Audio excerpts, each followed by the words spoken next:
Hi there, and welcome to Lost in Literature. I'm back to Julius Caesar again. Oh, don't groan. We'll be doing Act 2, Scene 1, Part 1. For my convenience, I have divided it into 3 or 4 parts.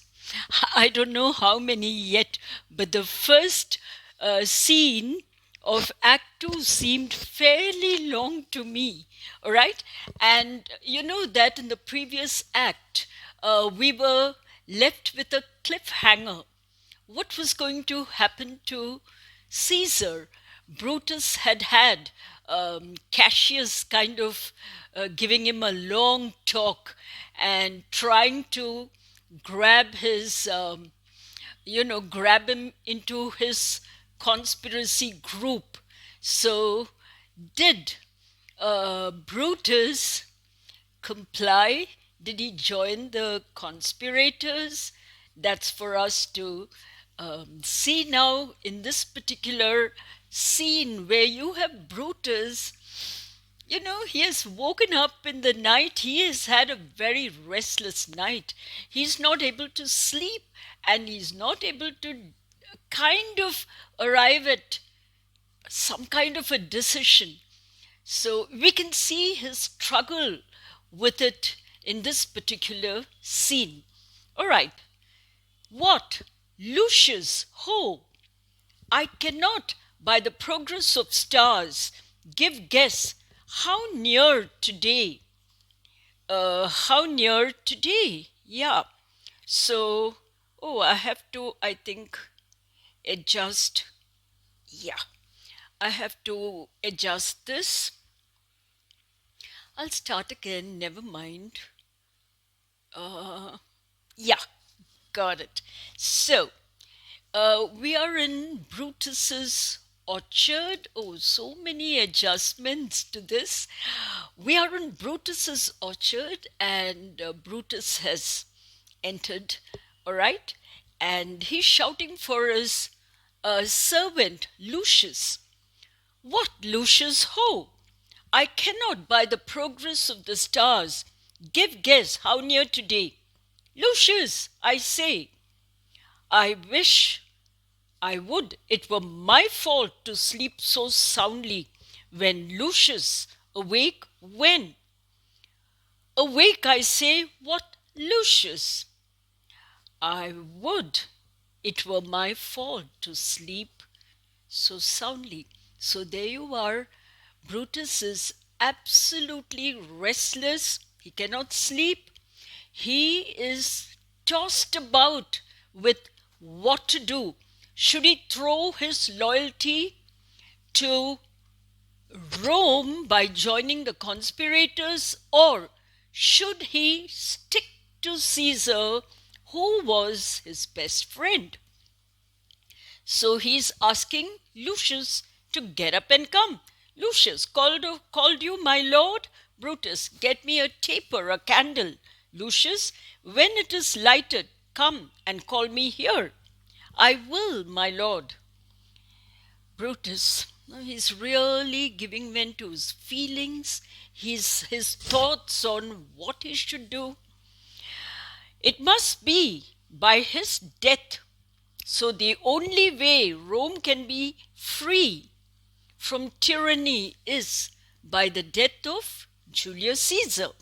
And for my part, there you are, I know no personal cause to spurn at him. I really have no personal issues with Caesar. And there is absolutely no reason why I should be part of the conspirators and kill him. But for the general, well, if Caesar has to be killed for the general public, perhaps I should join with Cassius. He would be crowned. There is no doubt about that. How that might change his nature, that is the question. Yeah, he's going to be crowned and he is going to be given a lot of power. And how that's going to affect his overall nature, that is the question. Power definitely has all kinds of effects on people. Many people get drunk with power and then they go out of the way and exploit the situation selfishly. He would be crowned. How that might change his nature, there is a question.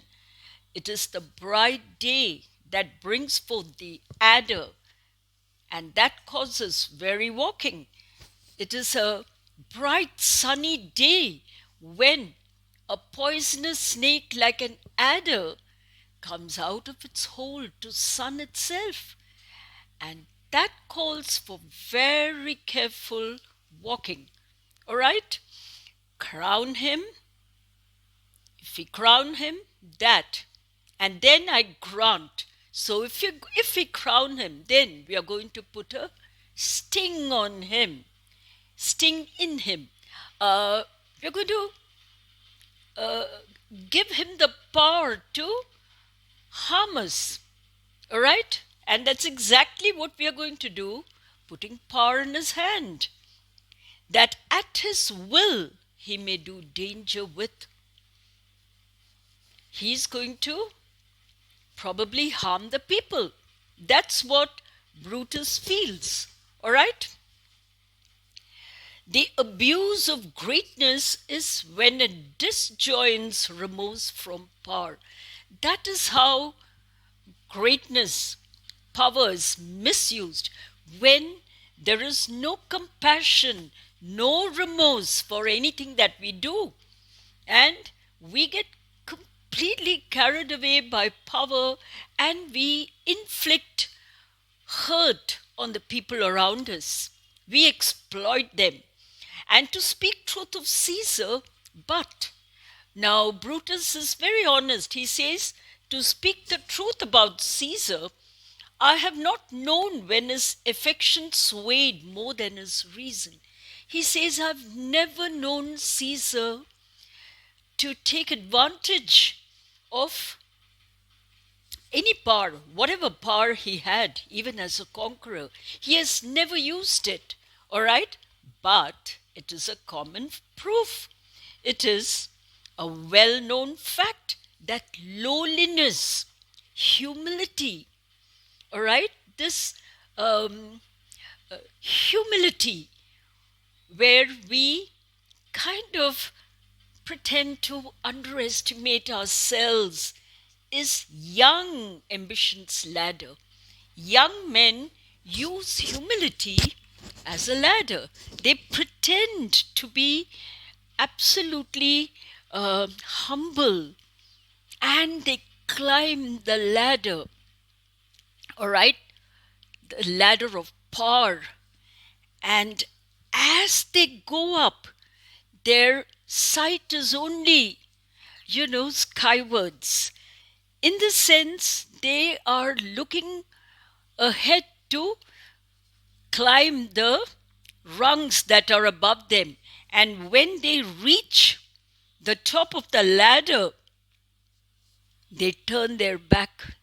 They never acknowledge, all right, how they have come up, how they have used people, by what means they've come up. Everything is forgotten. So the lowliness is young ambition's ladder, whereto the climber upward turns his face, his focus is upward.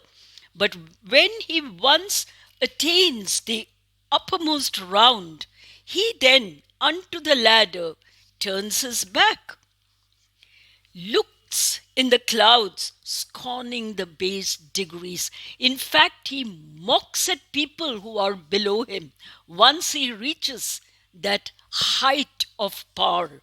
Okay? He scorns them, scorns the base degrees by which he did ascend. So Caesar may. That's what Brutus is concluding. Caesar might well do that.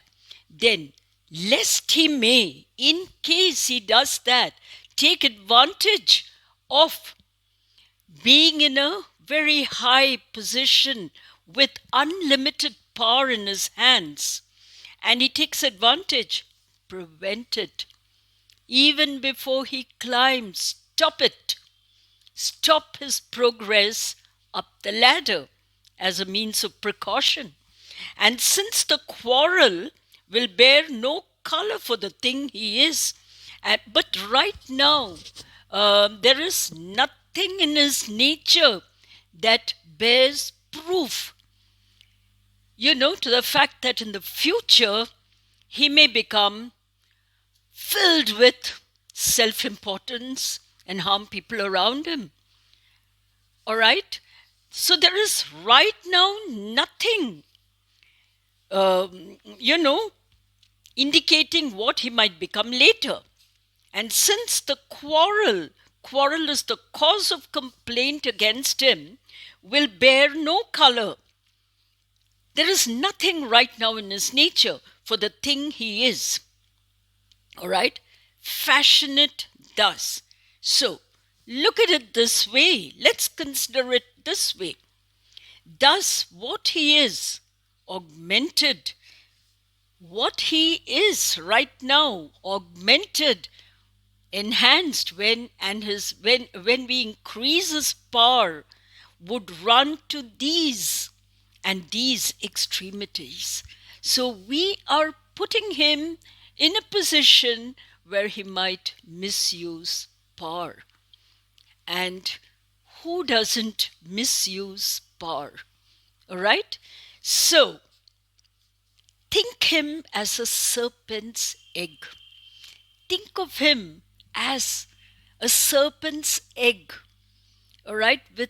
And whatever is going to hatch out of it is going to have all the potential for evil because it is a serpent's egg. And therefore think him as a serpent's egg which hatched would, as his kind, just like a serpent, grow mischievous and kill him in the shell. It is better to destroy a serpent's egg than to allow it to remain and hatch into a creature of evil. At that point, Lucius is coming in. The taper burneth in your closet. Sir, closet is a study room. Searching the window for a flint. Flint is something which with you strike, on another object to create a spark to ignite a fire. I found this paper thus sealed up. So he has found something all sealed up there. Okay? When he looked for a flint after opening the window. So, what was that paper? You can well guess. Cassius had asked various citizens to throw letters, right? Through Brutus's window, right? So, people had definitely obliged, and there was this letter. And Lucius says, I'm sure it did not lie there when I went to bed. Okay? And he gives him the letter. Get you to bed again. It's not. Quite a bit more. Get you to bed again, said Brutus. It's not day. Is not tomorrow, boy, the Ides of March? Isn't it the Ides of March tomorrow? Now, Brutus is reminding us of the warning of the soothsayer that there is danger for Caesar on the 15th of March. Lucius, I know not, sir. Look in the calendar and bring me word. All right. So Romans had their own ways of reading time and the calendar to, demarcate units of time. So they had their own way because people had to measure time even in the olden days.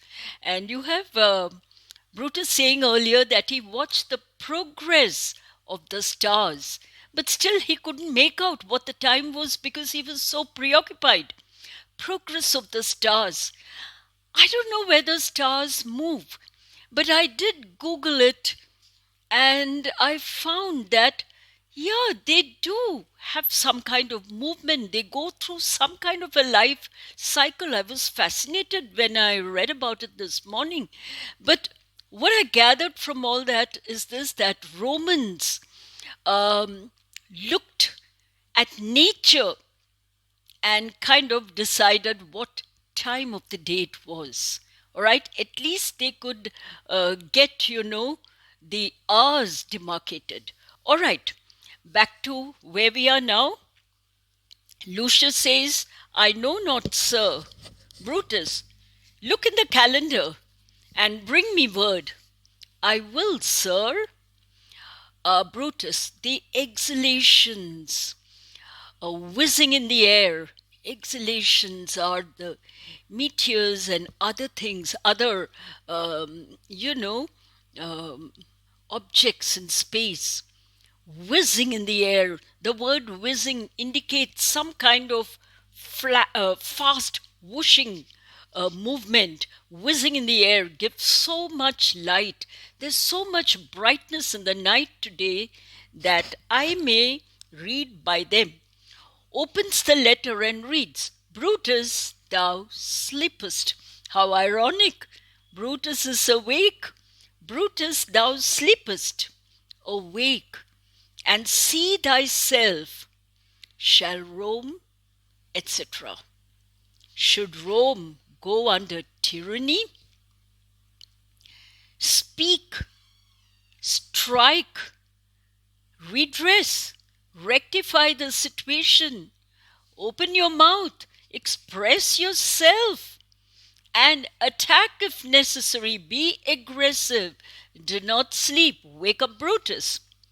All right? Brutus, thou sleepest awake. Such instigations, all right? Such letters, such urges have often been dropped where I have took them up. Okay?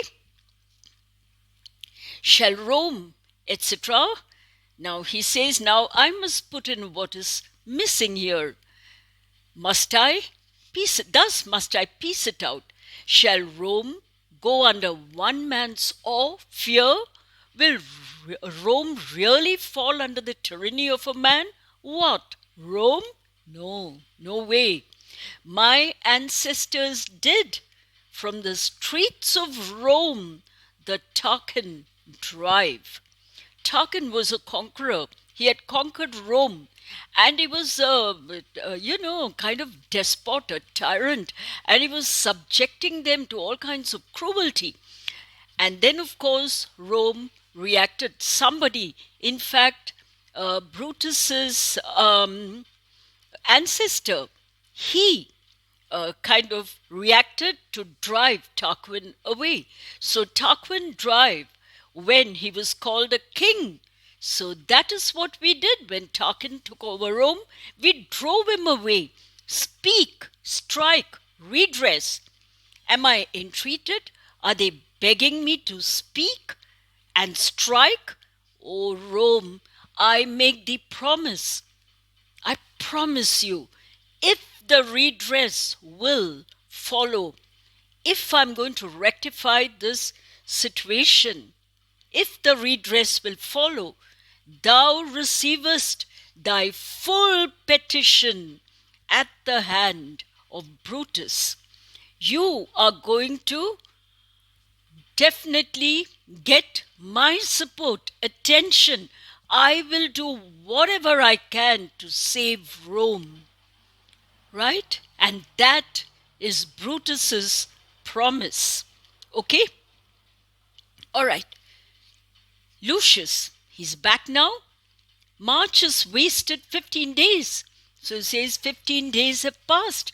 I think he was counting that morning too, 15th March. Brutus, it's good. Go to the gate.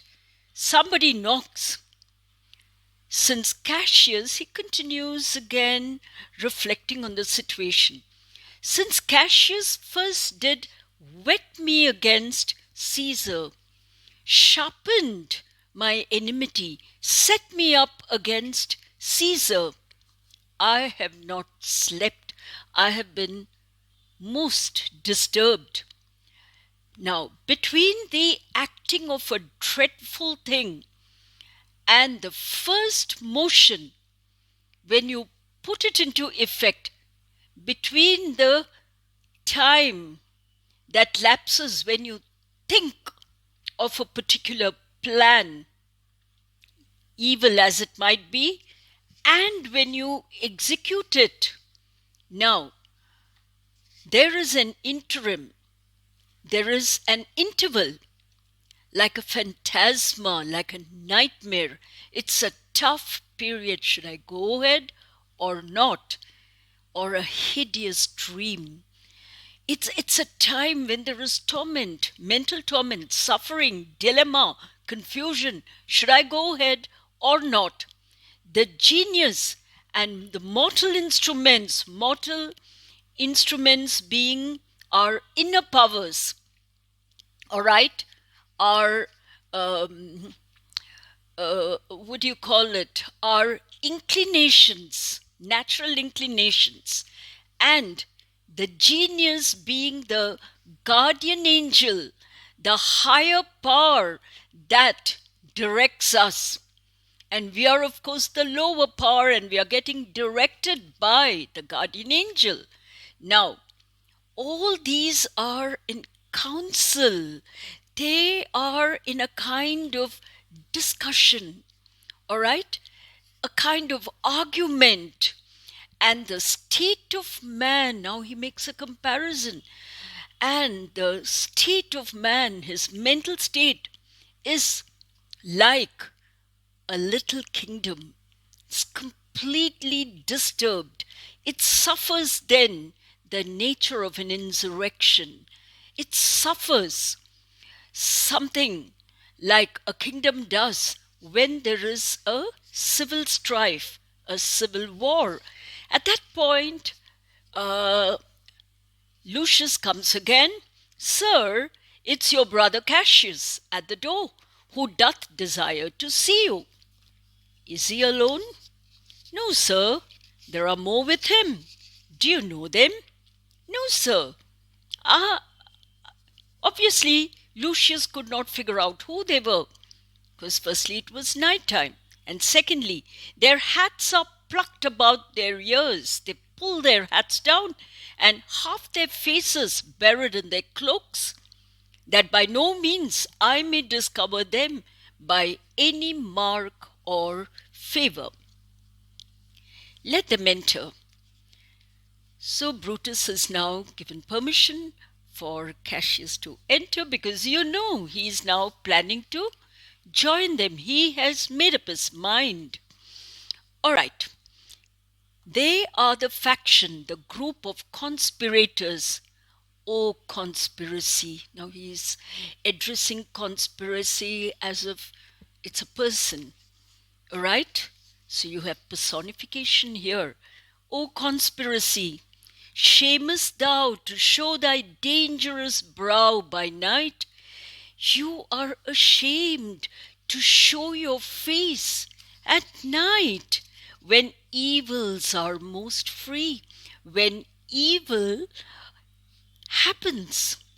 Night is the time when all kinds of wickedness is unleashed.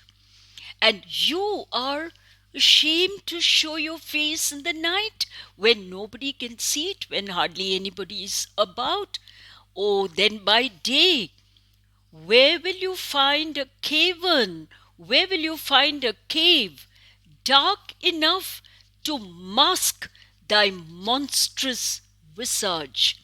How are you going to conceal, hide your evil expression and intent during the day?